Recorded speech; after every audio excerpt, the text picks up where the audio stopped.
En este aciago domingo, 11 de octubre, ha sido asesinado Jaime Pardo Leal, candidato de la Unión Patriótica a la presidencia de la República. Regresando de su finca, en compañía de su familia, fue avaliado por manos criminales.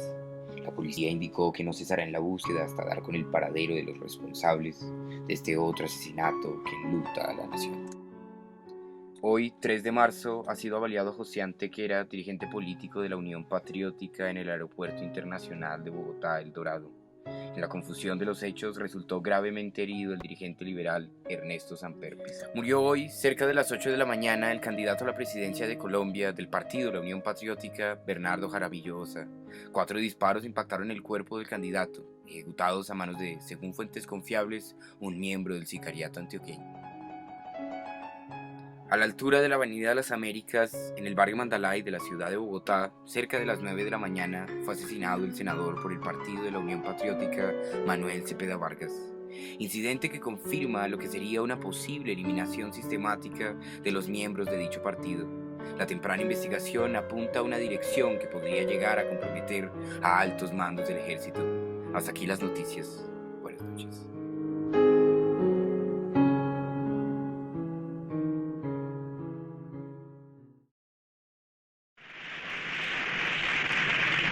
No nos roban nuestra fisonomía. No nos roban nuestro propio aliento de ayer. Nuestras madres y nuestras tumbas de nuestras madres y nuestros abuelos son el altar donde llegamos a brevar nuestras energías para el mañana. Nos sentimos muy orgullosos de esta vieja raza indígena y odiamos estas oligarquías que nos ignoran. Y detestamos a esta gente que odia al pueblo y cree que a la raza colombiana se le pueden volver las espaldas.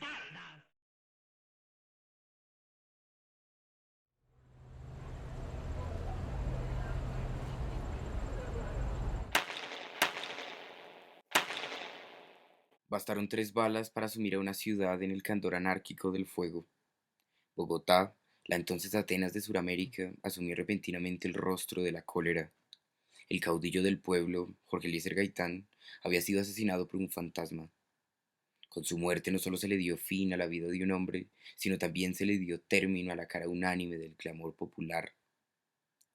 Ridiculizado por las élites, negado, criticado por la intelectualidad y temido por la clase dirigente, Gaitán, como muchos otros antes que él y como los miles que vendrían después, fue asesinado por soñar con el cambio. Los historiadores no mienten cuando señalan que el 9 de abril es la fecha más crítica en la historia de Colombia. En lo que se difiere es si fue el Bogotazo la causa e inicio de nuestro deterioro o el clímax de este. De igual manera, después del Bogotazo, nuestra vieja o nueva agonía como nación sufrió un incremento. Gaitán no se equivocó cuando dijo, a manera de presagio, si me matan, aquí no quedará piedra sobre piedra.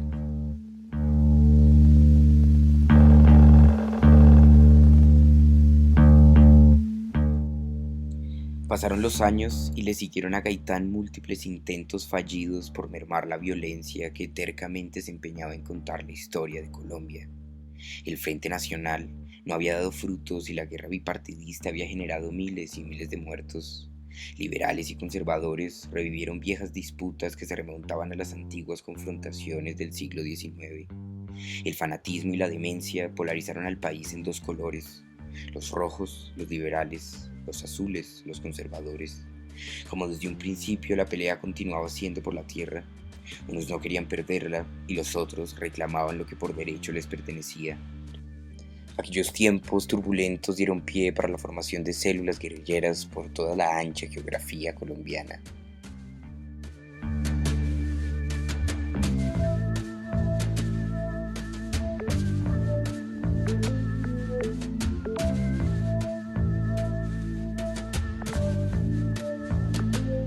La tierra al que la necesita y la quiere trabajar por la vía que nos dejen las oligarquías. Vamos a ver cuál es. si es la vía política o es la otra.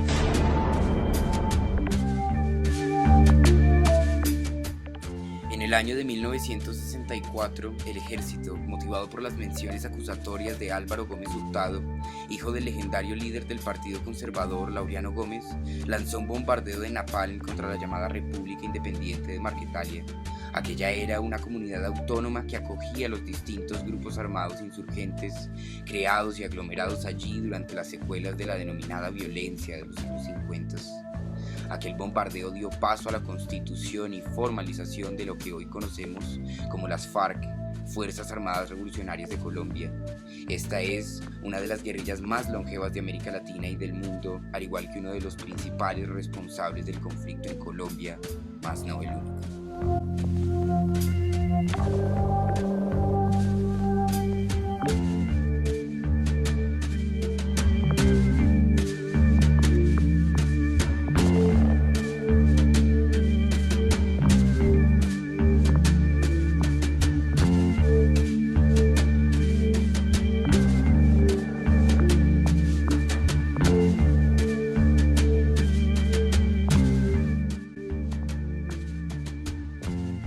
En el furor que trajo el éxito de la Revolución Cubana, varios jóvenes militantes de los partidos de izquierda decidieron fundar una organización insurgente en las regiones del Valle del Magdalena Medio. Con un lineamiento político diferente al de las FARC, el ELN se convirtió en la segunda cara de la subversión en Colombia. La década de los 80 llegó tempestiva y sin avisarle a nadie.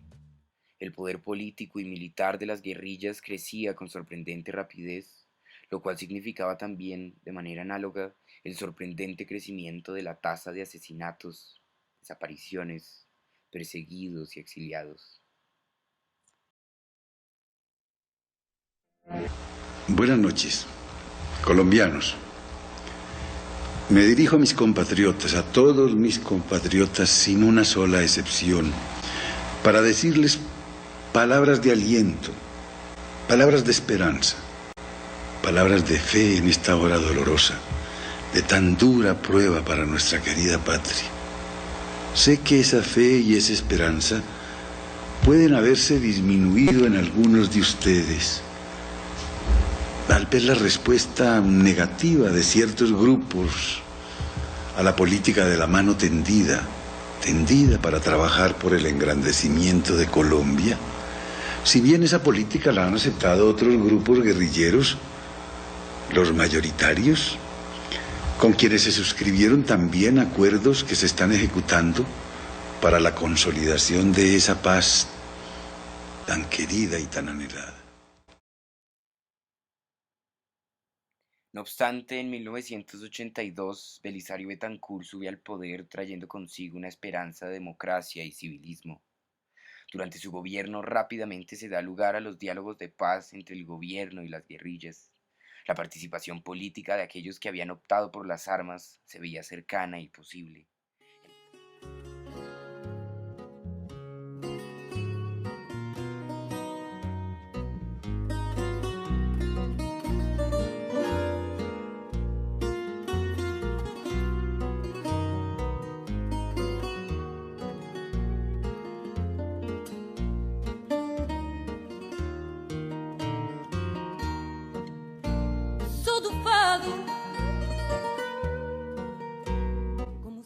Fue en dichos ambientes políticos de tranquilidad y esperanza que, guiados por la voracidad a la que nos invita el porvenir, nació el partido político La Unión Patriótica.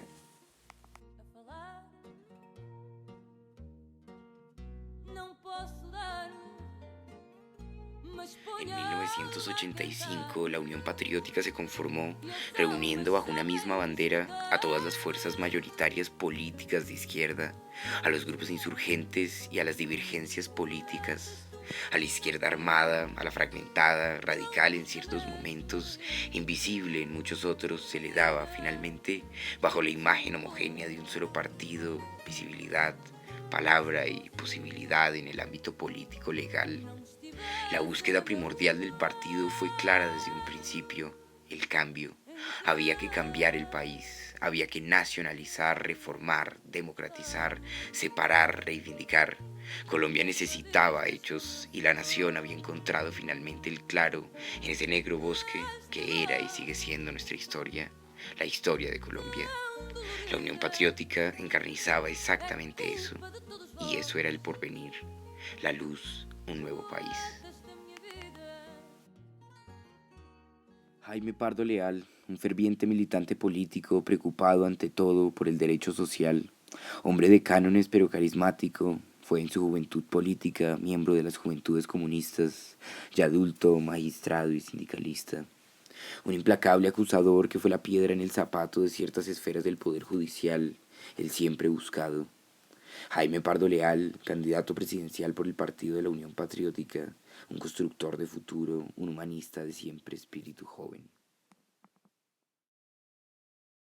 José Antequera, un apasionado activista político que en su juventud fue el formidable secretario de la JUCO y luego el dirigente nacional de la Unión Patriótica. Un enemigo de la guerra que se entendió como comunista, lo cual no significó para él ser insurgente ni mucho menos criminal. El fin no justifica los medios, le repitió constantemente al país y a sí mismo. Un hombre de palabra consecuente, un intelectual de creativo y certero hablar, aborrecía la guerra sucia y el terrorismo de Estado que abatían desde esos días al país. Con base a su fuerte código ético, concibió a la política como el ejercicio fundamental y continuo de la reestructuración pacífica. Bernardo Jaramillo Osa, un abogado de Manizales Caldas que encabezó el partido La Unión Patriótica para luego postularse a la candidatura a la presidencia de la nación. Crítico duro con las FARC y su famosa política de la combinación de todas las formas de lucha, pero a su vez fiel creyente y defensor de los diálogos de paz con las guerrillas colombianas. También arduo e inexorable acusador de la ya evidente alianza y tolerancia oficial con el paramilitarismo y el narcotráfico. Un promotor de la ampliación política de la Unión Patriótica. Iniciando alianzas con más y diferentes sectores de la izquierda colombiana, pretendió homogenizar el reclamo de la oposición en un solo grito inconforme. Manuel Cepeda Vargas, un político, abogado y periodista que tras liderar las Juventudes Comunistas y ser parte del Comité Central del Partido Comunista Colombiano, fue elegido como senador de la República por el Partido Unión Patriótica.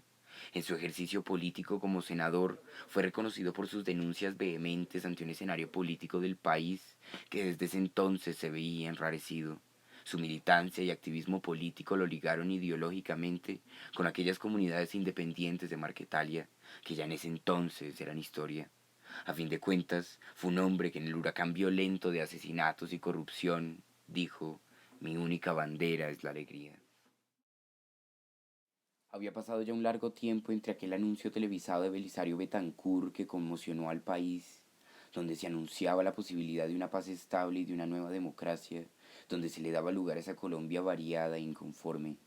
No obstante, el irremediable paso del tiempo es indecoroso y despiadado de vez en cuando, y en este caso para Colombia la paz no fue una opción. Aquella tranquilidad que tanto esperanzó al país no se materializó. Los opositores del cese al fuego arremetieron sin piedad. Para nuestro infortunio, los diálogos de paz habían sido infructuosos. La negligencia y los intereses privados pudieron hacer frente a la voluntad de la mayoría del país y obtuvieron, finalmente, arremeter contra esa renovadora esperanza de cambio. A la par de esta desdicha, una nueva fuerza clandestina empezaba a operar con un poderío indetenible. Los paramilitares, grupos armados ilegales, paralelos a la fuerza militar, creados para esta y por esta, desangraron el país sin el mayor sentido de clemencia. Armados con el odio y la venganza, respaldados oblicuamente por el gobierno, uno a uno, bajo una suerte de aniquilamiento premeditado y sistemático, fueron acabando con todo aquel que intentara dilucidar en este baldío e infértil paraje que es Colombia una vía para la transformación. Todos de repente éramos posibles amenazas contra la patria soberana. Todos, de repente, éramos parientes de objetivos militares, de amenazados, de gente que simplemente se había ido o ya no estaba más. El régimen de un terror fantasma regió al país. Había comenzado eso a lo que acertadamente se le llamó la guerra sucia. cuente con la paz y hablar de paz mientras no se combate efectivamente a los grupos paramilitares. Una grave revelación. Un coronel cuyo nombre no recuerdo en este instante, pero está acantonado en el Caquetá, ante todo el mundo, sin ningún reato, expresó que su finalidad era exterminar uno a uno a los subversivos de la Unión Patriótica. 2 candidatos presidenciales, 11 alcaldes, 8 congresistas, 3 abogados, 13 diputados, 70 concejales y miles de activistas locales y regionales. Todos estos murieron por una ilusión de país. Todos estos murieron por el hecho de pertenecer a un determinado partido político, la Unión Patriótica.